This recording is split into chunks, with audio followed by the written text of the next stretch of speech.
im schattig grünen Gras. Eine rote Kugelrunde, du denkst, was ist auch das? Wär mich auch draus eine Geschichte und gar noch ein Gedicht. Ja, lu, lu, lu, lu, lu, lu. Ja, lu, lu, lu, lu, lu, lu. Ja, lu, lu, lu, lu, lu, lu, lu, lu. Ja, hallo, la, ja, la, la, la, la, la, la. Lu, lu, lu, lu, lu, lu. Ja, lu, lu, lu, lu, lu, lu. Ja, hallo, lu, lu, lu, lu, lu, lu. Ja, la, la, la, la. Ich weiss es ja, ich schwere Nöter.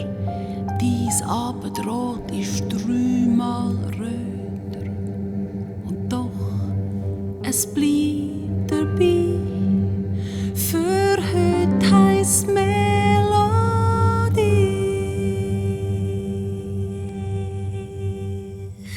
Ich habe einen Apfel gefunden im schattig grünen Gras. Rote Kugelrunde, Herrgott, wie freut mich das. Ich habe ihn mit mir genommen, am Lesmer glänzig gerieben. Ich heisse Hem für die warme Lu und drauf das Liedli geschrieben. Ich habe einen Apfel gefunden im schattig grünen Gras. Eine rote Kugelrunde, Herrgott, wie freut mich das. Look, in dem Äpfel heb ich halt den ganzen Sommer fest. Spür die Mai Nacht und Sonnengewalt, gehört das Rauschen von den Nest.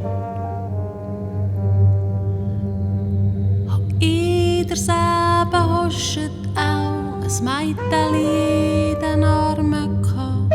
Hat Zickzack gemacht, die Herrenfrau, so kommt's der lebendig Ringer an. Musst kein Verbärmisch haben mit mir, so breicht's halt unser Eis. Das Gefäll macht der Kehr, das sag ich dir, weil ich zum Trost das Liedli weiss. Warum hört jetzt Bettina plötzlich auf singen? Und schaut die Leute an? Die Leute sind gar nicht zufrieden. Sie wollen die Geschichte zu Ende hören, nicht einfach nur bis dahin. Und sie wollen auch mehr von dieser Musik wissen. Und darum rufen sie und fragen und reklamieren alle durcheinander.